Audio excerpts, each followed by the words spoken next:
Welcome back. It is a brand new edition of Coach's Corner and our very first new format for our Coach's Corner program here at the RadioWorks headquarters. We're going to catch up with as many coaches as we can and offer them to you in a podcast situation, so you'll be able to listen to any of these interviews online. As our very first guest, we're going to catch up with Minnesota West Lady J basketball and head coach Rosalie Hayenga-Hostikka. Hey, Maz, how does it feel to be number one, first guest? Hey, I am very honored, Jared, so I think this is going to be awesome. I appreciate that you're doing this. Well, I figure with the competitive person you are, we better put you number one or you might not talk to me again. Yeah, you know me too well. Well, let's talk some Lady J basketball. As of course, Lady J is off to a great start to the season.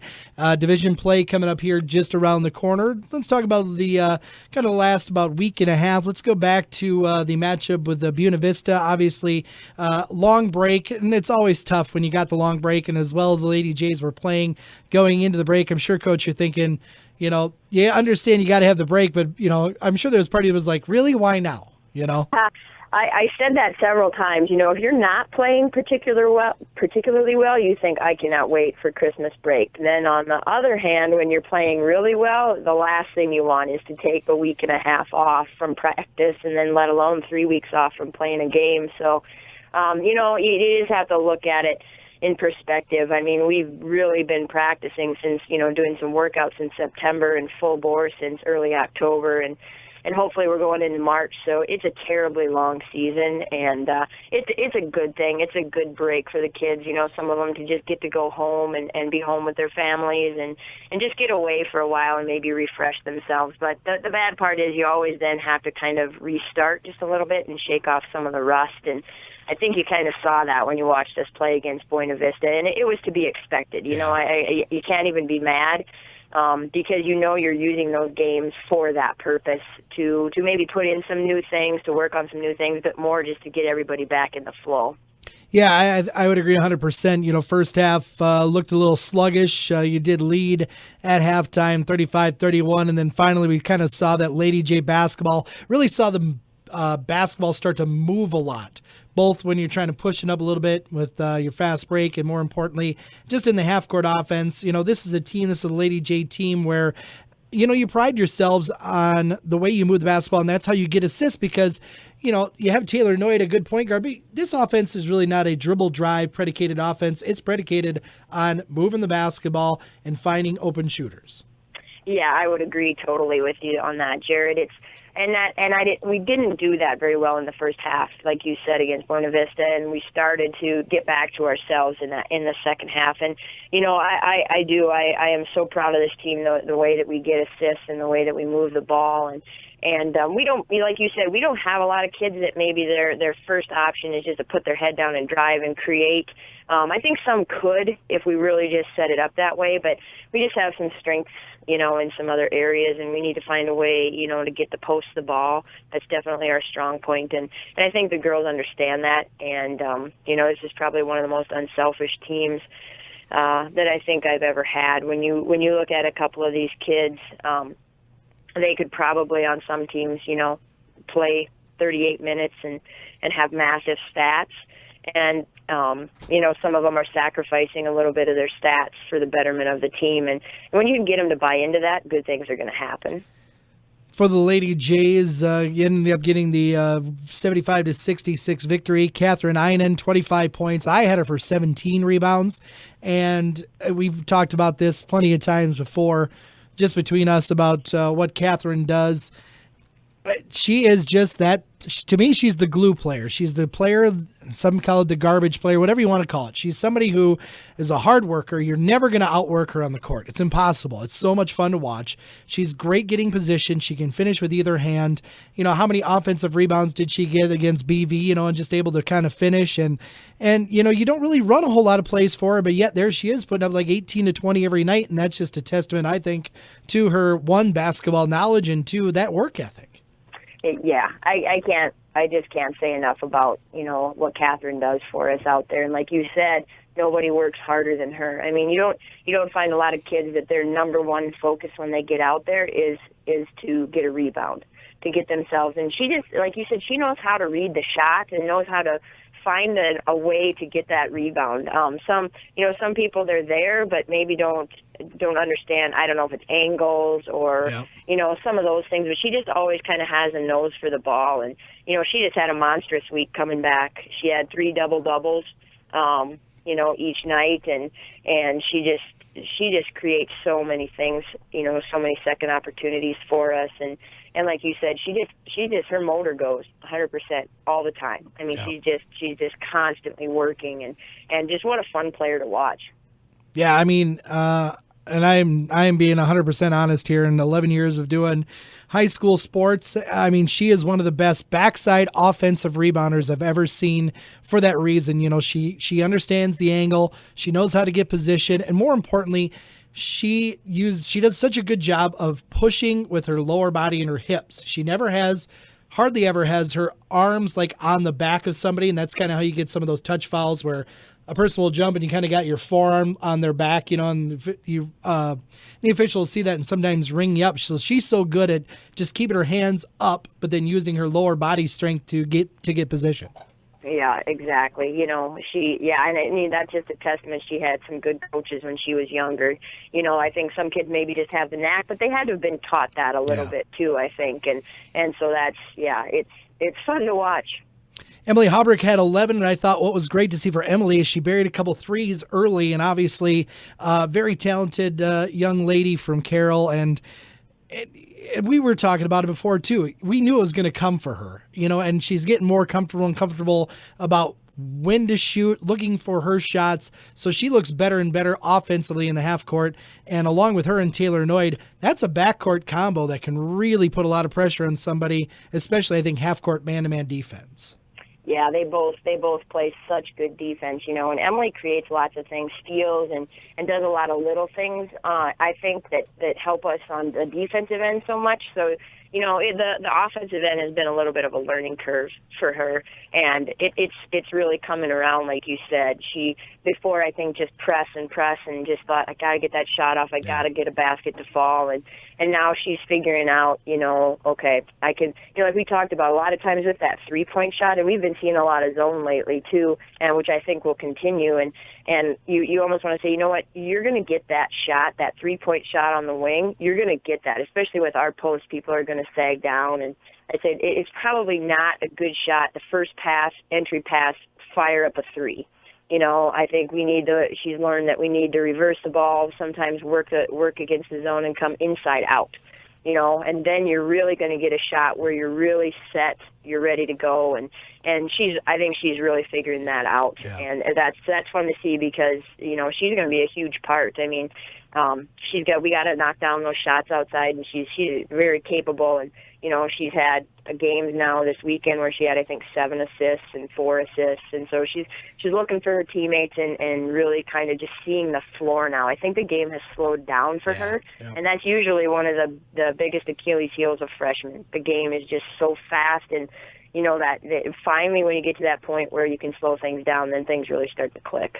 Well, Maz, as well as anybody, shooting is such a rhythm thing. And like you said, it's not that you don't have that good look right the first time, but, like you said, the reverse comes and then you can see it as a player like, okay, here comes the rotation. So-and-so is going to jump out here, and then you kind of get in that rhythm. And then it just seems like once you get in that rhythm to shoot the basketball, then the rim just opens up and becomes a huge basket, Yeah, it's good when it looks like you're throwing it into the ocean, You can't miss. Yeah. So you want your shooters to have that feeling.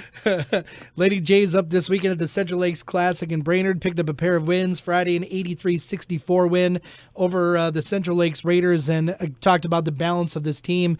Boy, was on display Friday, 6 players in double figures. Catherine with 16, Taylor Noyd 15, Tanner Gunning with 14, Andrea Hinkledye 12, Emily Hauberk with 11, and Ashlyn Wabaki with 10. So, I mean, just, again, we talked about you have 8 kids. They all play. They all contribute. And you have the ability, like you said, obviously with the 3 post players and Tanner and Catherine and Andrea, they're going to get a lot of attention. But, boy, you got the perimeter players, too, that, hey, if you're going to play that way, you have no problem, then we'll play a little perimeter and take what you're going to give us. Yeah, and I think we probably actually shot the ball from the perimeter the best we have all 3 games.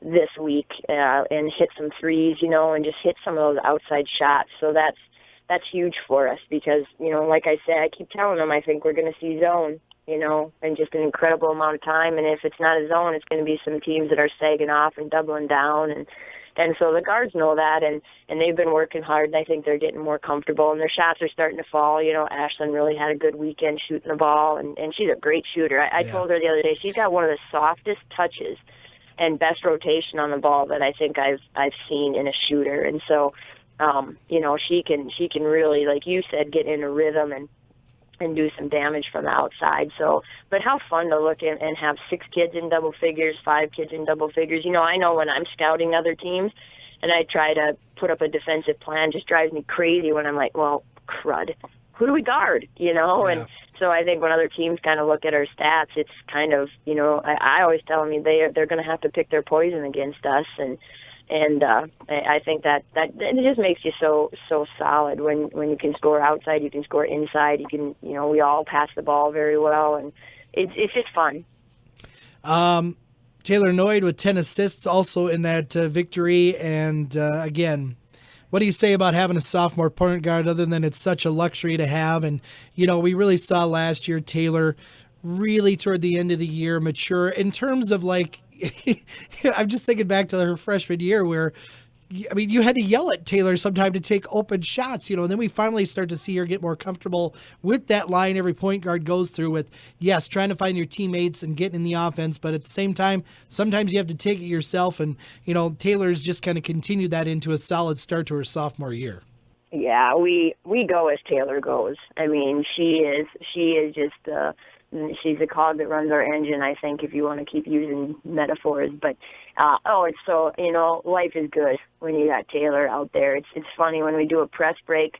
I say, if it's man or anything, I say if Taylor gets the ball, everybody get out of there. Get away. She doesn't need any help. She's going to set the offense up. She's going to make good decisions. And, yeah, the biggest thing we've had to yell at Taylor about is shoot the ball, like you just said, and she's finally understanding that, and this weekend, 14 points, 10 assists, 13 points, 11 assists, my goodness.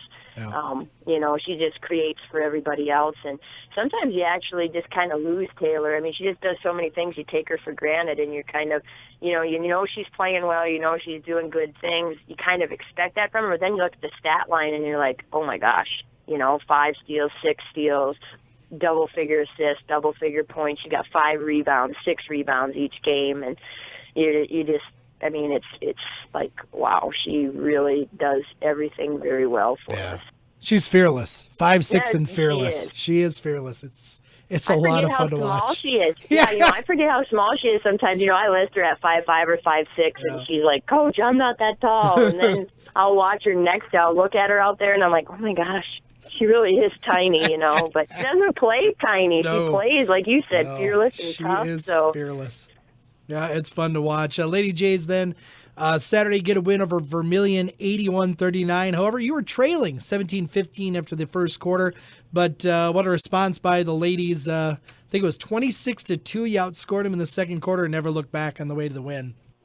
Yeah, you hate to even say this because I feel like I sound cocky, but they're 0-10. They're really struggling. They only had 5 players in that game, and so no matter how hard you try to tell them to be mentally prepared, I think it's a hard game to go into when you really feel like you're going to win. Right. And things have to go really bad, and I blame Fury for us being behind. I got to tell you the truth because we always laughed about the hang the Fury jinx where teams that don't normally shoot well or kids that don't normally score, they can hit, look away, turn around, hook shots from the 3-point line. And so I think Vermillion actually, give them credit, but I think they hit the first 6 shots they took. Right. And, part of it was like you kind of talked about a rhythm. They just, they're going to walk the ball up the floor. They're going to sit in a 2-3 zone, and that can lull you to sleep. And we couldn't get our pace going. We couldn't get anything, and heck, they made every shot they took. So we had to take the ball out, which gave them time to go back. And so, we kind of had a nice little talking at the quarter break, and we kind of slapped on a press and tried to just get intensity up and get things going in that. I think that just really kind of flipped the switch for us, and we played a little bit more at our tempo and got some things going. And like you said, we kind of just didn't look back from there. Emily Hauberk led the Lady Jays with 18. Ashlyn Wabaki was 16. And again, 5 Lady Jays in double fingers. Taylor, 13 points, 11 rebounds. Andrea, 10 points, 10 boards. Catherine Einen, 12 points, 10 rebounds. Going back to Ashlyn Wabaki here, like you said, great shooter. And you can almost, I think you can kind of tell, and especially at home when the Lady Jays are on my side in the second half, I can tell when it's going to go in. When she gets her shoulders really squared up and has a clean look, more often than not, that thing's going down. Yeah, she will. You know, we do this thing at the end of practice where we shoot 25 threes, kind of just rotating and keep track. And, man, she'll hit 17, 18 at a fairly consistent rate, you know. And so she's a great shooter. And if it's sometimes it's just speed of the game or speed of things where, like we said with Emily, she's just trying to go too fast. But if she takes her time and squares up, yeah, she's money. Lady Jays now 11-2. Unfortunately, Riverland does not have a women's team this year, so you don't get to play Wednesday. But Saturday will be at home against Fergus Falls, and you know, Coach really can take that record and throw it right out the window. It is second season time, which is always very exciting. And you know, what do you tell the ladies about? Do you tell them like anything's really different about, you know, getting into division play? What's your kind of mindset as you prepare then for that opener Saturday at home? Well, you know, we already kind of talked about it after the game at Vermillion, kind of like what you said. You know, hey, 11-2. I said, I am. If you'd have told me I'd have been 11-2, you know, obviously I'd been thrilled, and I am thrilled. But now, like I said, now we have to work. We have to work harder. I mean, it doesn't really matter if we were 2-11 or 11-2. And I said that's what everybody else's mentality is. And I said there's not a game in the Southern Division that you're going to come into that it's not intense and just good basketball. I said every single game is just going to be a battle, you know, and we just have to, you know, if we thought we worked hard before, we got to step that up, you know, tenfold now. And you know, you can't afford any lapses now. You can't afford to, you know, lose a game because you don't hit a free throw or because you're not mentally ready or those kind of things. So we kind of just touched on that. And, you know, it is disappointing to not play on Wednesday. It would be nice, you know, and then on the other hand, we've had 3 games in 4 days, and so we're taking Monday off, and then we're going to come back and watch some film and really kind of go hard, and we have a good chance.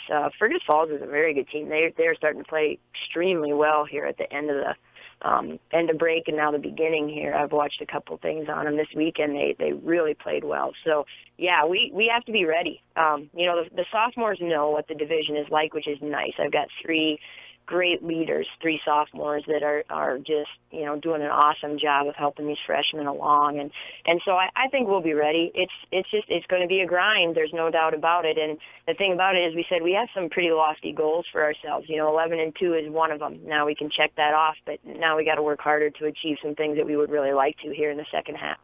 So again, Lady Jays, next action Saturday at home against Fergus Falls, a doubleheader, men-women doubleheader. They'll start at 1 on Saturday. Talking here with Minnesota West Lady J women's basketball coach Rosalie Hayenga-Hostikka. Maz, as always, thanks for your time. Congratulations on being number 1, and we'll see you at the gym on Saturday. All right. Thanks, Jared.